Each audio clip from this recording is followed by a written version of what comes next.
Hello and welcome to Lex's Literary Corner. Today we have with me young aspiring author from York with her new book. So I'm going to ask her about it now. Mummy. Hello. Hi, Mum. Hello. How's it going? Hello, Lex. Haven't seen you since 5 minutes. Yeah. So, Mum, you wrote a book. I know, finally. And we're very proud. It's only taken me 10 years. It's long. No, it's been that Yeah, since I thought about it. Yeah. long. Oh, okay. Yeah. Oh, so Yeah. what was the first idea of it then? Where did that come from? Because I thought it was just when you were researching the family history and stuff. Well, it was.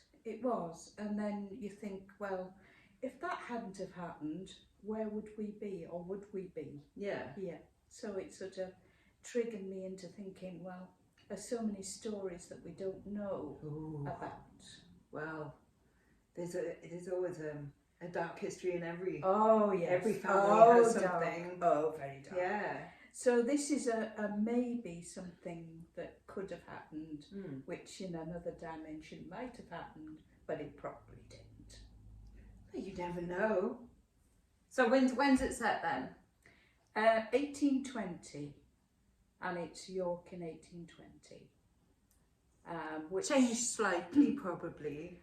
yes. Although there are certain buildings that are still there. So if you want to look on the internet for Marygate Poorhouse, it's still there, and it was the Post Office Social Club. Oh.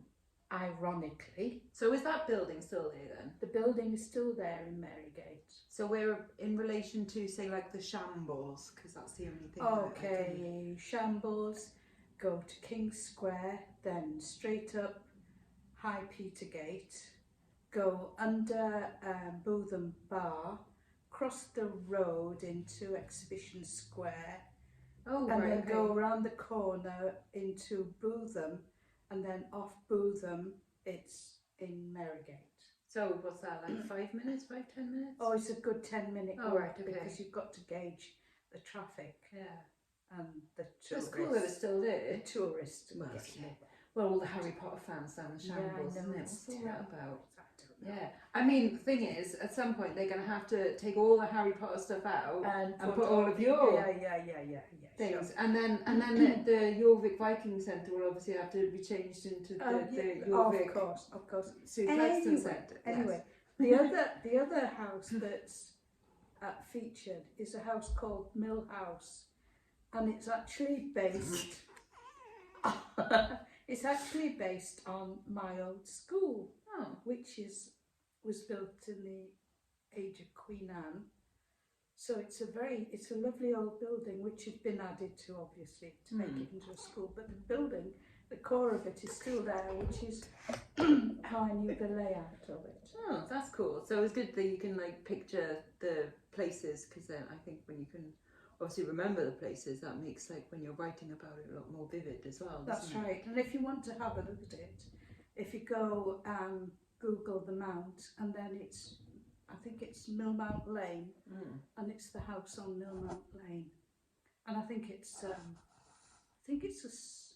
academy or something like that, because the school itself was amalgamated into the boys' school to make it comprehensive. Oof. You grammar school snob. I know.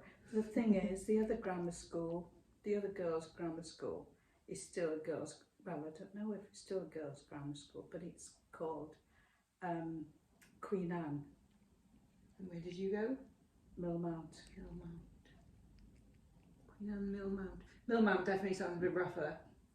It wasn't rough. It was established in 1920s. So it was, like if Art Deco. Oh, nice. Yeah. Era. But anyway. Lovely. Anyways, back to the book. So it's based a lot on like real places. Is it based on real people? There are 2 people in it who actually existed, and that was Hannah Fawcett, which so that's a relation of ours, isn't it? Yes, it's my great-grandfather's aunt, who was deaf, I think. I mean, I didn't speak to her. And Henry Ridley, the son of Hal Ridley, who was born in the poorhouse in 1820. So Ridley is our family name. That was my grand's. And Fawcett. And Fawcett. Because it's the Ridley side on Gran's side. Yeah. And also Fawcett. So she was a Fawcett before she was, yeah. Oh, as in, so Granny Ridley, so your Granny Ridley was previously a Fawcett and then married a Ridley. Yeah. Right. Yes. Because obviously my grand's maiden name was Ridley and then she became a Claxton. Yes. Yeah. So it's, yeah. So they're all people that existed, but not in that context. Yeah. They didn't, I'm only assuming that they did what they did. It's like taking inspiration from real people and from the research that you did and stuff. Yeah, and what was going on at the time, which 1820 was a few bad years because there was a bad harvest in 1816 caused by, there was a huge volcano in the Far East. I think it was in the Philippines. I thought you were going to say in like Halifax then. No, not quite. Okay. And this affected the weather, and all Europe had really bad harvests. So, people were starving, and that's why people were leaving certain places because they couldn't grow crops, which you can imagine places like Paisley Bridge, right up on the dales, and the ground is rough anyway, and you can barely grow potatoes and oats. And so I thought York was like Oh, York is, but Paisley Bridge is up in the dales. Yeah. And that's where one family came down to York from, because they were virtually starving up in the dales. So they came to York to find work. And yes. Yeah. So he became a brickmaker. And brickmakers, it sounds like a good job because people need bricks for building. But it was quite seasonal, because if you think about it, bricks are made of clay, and then you've got to dry them out. Well, it's no good trying to dry them out try in the winter. in York. So it was seasonal. So in the winter they didn't have any work.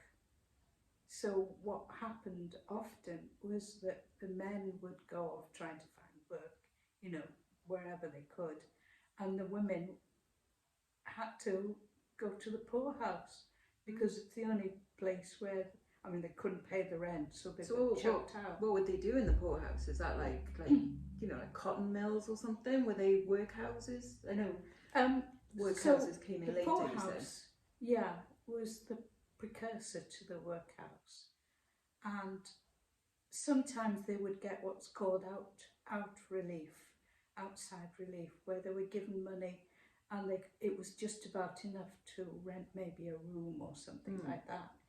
But it was very, very difficult. So a lot of the times a woman and her children would go into the poorhouse, and the woman would maybe be put to work in a laundry. Think of the Magdalene laundries. Yeah, the Magdalene sisters in the Nunneries in Ireland. Yeah. And it would be a bare existence. Later on in the Victorian times, because this is just pre-Victorian, it's William IV, they would be picking ochre, which is unravelling tarred rope to be used again. And that was terribly hard work. You can think, your fingers would be sore to the bone. And the men would be breaking rocks. So it was a pretty lousy existence, and hopefully the men would come back, be you know, they'd get their old jobs back in the brickworks, and then they would come out to the workhouse for a time. I mean, I'm not a historian, so I'm only... You're just imagining characters, though, yeah, isn't it? yeah. I mean, I'm just imagining what would happen. I mean, different places would have different regimes, you know, then maybe would have to stay there. But if you think about it, it would cost the local council quite a lot of money to keep them. And that's why they made them work. But it would be better if they weren't there. Keep them poor, keep them ill. Oh, doesn't that sound a lot like... Yes, well, you know, and things change. Another theme that crops up in my book is the way women are treated. Women and disabled people. One of the characters is suffering from mental breakdown, and she's called a loony, a bar. They didn't have mental health issues, and they were just, you know, shove them in the the loony bin, isn't it? She was dosed up with laudanum to keep her quiet. Oh, but that's the good stuff. Well, it just made her into a zombie virtually, and as soon as she realised slowly that taking it, you know, was doing harm. When she stopped taking it, she felt so much better. And then a new doctor comes on the scene, and he is from Scotland. Well, tell me he's a goodie. He's a goodie. Well, he's a braw character. That's okay. He's called Lachlan Muir. Oh, and his wife's called Elspeth. Oh, that's a good name. And yes, well, and his motto is, after dinner rest a while, after supper walk a mile, which is exactly what my great-grandfather used to say. And he did that. He would walk after his supper. He would walk until he felt tired, and then get a good night's rest. You've got a lot of good old phrases in there, haven't you? Oh, yes. Because my gran, her mum, was very much one for that he could have kicked cat off stool. And well, one of our favourite ones is his eyes stood out like chapel hat pegs. What does that even mean? Well, can you, if you can imagine a chapel hat peg would be a round, like on bulbous knob kind of things, nothing fancy. So it was a chapel hat peg. Chapel hat peg. Or, you know, they'd say, oh, he's as well known as Bellman. And the Bellman was a pie seller who had his tray that he'd put on the top of his head with the pies, and he'd ring the bell, so everybody knew him, because they wanted to, like a local celeb. Well, yeah. Okay. And when I went up to York a couple of months ago, you said that there was like a house in which, like, Gran worked or something, like the bread house, the brick house or something. Oh yes, that was my great grandmother. Yeah. She worked for a dentist, I think it was, as a caretaker. And if you've ever been to York, there's a building called the Red House. It's beautiful. It's an antique shop now. It's on Duncan Place. It's number 2 Duncan Place, and it's near the Minster. And she had an apartment there. Which one of our relatives was the one that worked in a grand house then? That worked like below stairs? Well, she did, really. Yeah. That was a below stairs. Okay. She was a cook, caretaker. So was that a bit of inspiration as well, like to some of the characters? Yes, I think the housekeeper in Darnfield would be very much like her. Yeah. Yeah. Although, maybe. Do we get to see, like, so there's a lot of the stuff about the poverty and things. Is there like another side as well, like the you know, the elite, the rich? of your... Oh yes, a little bit, but I don't think they're as interesting. No, damn right they're not. And there's a club that they go to, and there's a street in York called Coney Street. So if you know, Coney is another word for a rabbit. So I've called it the Coney Club. And if Right. Yes, rabbit, Okay, bunny, like bunny club. Playboy bunny, yeah, okay, nice, Yeah. nice. Yeah, so if you get the joke there, that's one of my in-jokes. But yeah, so there's a bit of violence in it. Oh, I've got what is the most important thing? Most important. How many killings? Because Mum does like a good murder mystery, so... Yeah, well, yeah. Mainly the murder bit. Yeah, you can see a couple of them coming and you go, yes. Okay, good. And there's a violent death and you think, yeah, it is. Okay. Bugger. There's not much romance. Oh no, because No. I always think it's a bit of a cop-out when there's a romance and things as well, isn't it? Yeah. I don't like romances. No. They're a bit icky. But anyway, so there's a poisoning, a couple of murders. Yes, there's 3 or 4 murders. 3 or 4, just thrown There's in. one that's assumed. And there's a couple of disappearances. Oh yes, there are disappearances. And there's a little bit of bravery. On the whole, the women come out well. Good. But there are 2 good male characters in who you take to immediately. And there are some idiots. But, so you know. So explain just as a last thing, explain what the Mangapai thing is about then. Well, you all know the rhyme. 1 for sorrow. Ain't it 2 for joy. Oh, sorry, that's something 3 else. for a girl, 4 for a boy, 5 for silver, 6 for gold, and so 7 on. for a secret never to be told. And Constance, one of the characters, the one who has a breakdown, she has this running through her mind, and she's looking out of her window, and all she can see is this thick yew hedge and the birds that are flying backwards and forwards, and she watches particularly the magpies, and she said 1 for sorrow, 2 for joy, and then she's thinking, well, what do they mean? 3 for a girl, 4 for 5 for silver, 6, 7 for a secret. What was the secret? And so it's like it's making her go even more crazy thinking. Well, no, I think it's trying to exercise her mind, and it's the only thing that keeps her virtually sane, because she watches what the birds are doing, and they tell her, you know,